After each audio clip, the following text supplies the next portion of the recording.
നമസ്കാരം. പിണറായി സർക്കാരിന്റെ പകപോക്കൽ നിരയായ നിരവധി പേർ കേരളത്തിലുണ്ട്. ഇക്കൂട്ടത്തിൽ പെട്ടയാളാണ് ഡോക്ടർ സിസ തോമസ്. ഗവർണറുടെ താൽപര്യത്തിൽ സാങ്കേതിക സർവകലാശാല വൈസ് ചാൻസലർ പദവി ഏറ്റെടുത്തു എന്നതാണ് അവർ ചെയ്ത കുറ്റം. ഇതിന്റെ പേരിൽ വിരമിച്ച ശേഷവും ആനുകൂല്യം നൽകാതെ സർക്കാർ പിടിവാശി കാട്ടി. ഒടുവിൽ നിയമ പോരാട്ടം നടത്തിയാണ് സിസ നീതി നേടിയത്. ഹൈക്കോടതി അന്ത്യശാസനം നൽകിയതോടെ ഡോക്ടർ സിസ തോമസിന് പെൻഷൻ അടക്കമുള്ള വിരമിക്കൽ ആനുകൂല്യങ്ങൾ അനുവദിച്ച് ഉത്തരവിറക്കി. 2 ആഴ്ചയ്ക്കുള്ളിൽ എല്ലാ ആനുകൂല്യങ്ങളും സിസ തോമസിന് നൽകണമെന്നുള്ള ഹൈക്കോടതി ഉത്തരവിനെ തുടർന്നാണ് നടപടി. സിസ തോമസിന്റെ 2 വർഷത്തെ വിരമിക്കൽ ആനുകൂല്യങ്ങൾ സർക്കാർ തടക്കി വെച്ചിരുന്നു. 2023 മാർച്ച് 31-നാണ് ബാർട്ടൺ ഹിൽ എഞ്ചിനീയറിംഗ് കോളേജിൽ പ്രിൻസിപ്പലായിരുന്ന സിസ തോമസ് വിരമിക്കുന്നത്.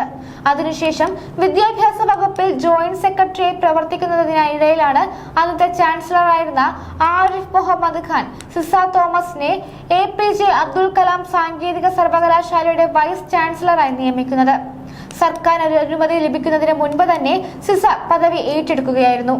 ഇതിനെ തുടർന്നാണ് ആനുകൂല്യങ്ങളടക്കം തടയുന്ന നടപടികളിലേക്ക് സർക്കാർ നീങ്ങുന്നത്.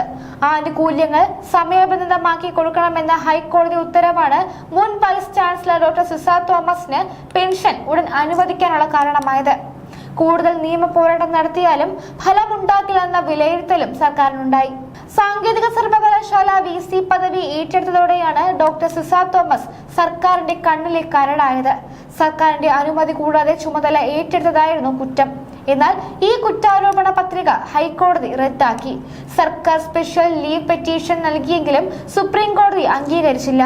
ഇതിനിടെ ചില ഫയലുകൾ ഡോക്ടർ സിസ കടത്തിക്കൊണ്ടുപോയെന്ന ആരോപണം സാങ്കേതിക സർവകലാശാല ബോർഡ് ഓഫ് ഗവൺമെന്റിൽ ഉയർത്തിക്കൊണ്ടുവന്നു. ഇതിലെ അച്ചടക്ക നടപടി ചൂണ്ടിക്കാട്ടി പെൻഷൻ ആനുകൂല്യം തടഞ്ഞു. സിസയുടെ പരാതിയിൽ അഡ്മിനിസ്ട്രേറ്റീവ് ട്രിബ്യൂണൽ പ്രൊഫഷണൽ പെൻഷൻ നൽകുവാൻ നിർദ്ദേശിച്ചു. തുടർന്ന് ഹൈക്കോടതിയെ സമീപിച്ചു. 2 ആഴ്ചയ്ക്കുള്ളിൽ മുഴുവൻ ആനുകൂല്യങ്ങളും നൽകാൻ ജസ്റ്റിസ് മുഹമ്മദ് മുസ്താഖ് അധ്യക്ഷനായ ഹൈക്കോടതി ഡിവിഷണൽ ബെഞ്ച് ഉത്തരവിട്ടു.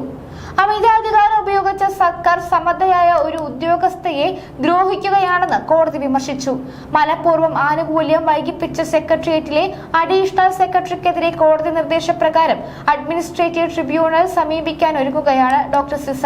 വിദ്യാസമ്പന്ന രംഗത്ത് കാര്യമില്ലാതെ രാഷ്ട്രീയം കലർത്തി അക്കാദമിക രംഗത്തുള്ളവരെ ബലിയേടാക്കുന്ന രീതി ഒട്ടും ഗുണകരമല്ല. ഈ കേസിൽ ഹൈക്കോടതിയും സുപ്രീം കോടതിയും ചൂണ്ടിക്കാണിച്ചതും രാഷ്ട്രീയത്തിന്റെ പേരിൽ ഉദ്യോഗസ്ഥരുടെ നേരെ വിരൽ ചൂണ്ടരുതെന്നാണ്.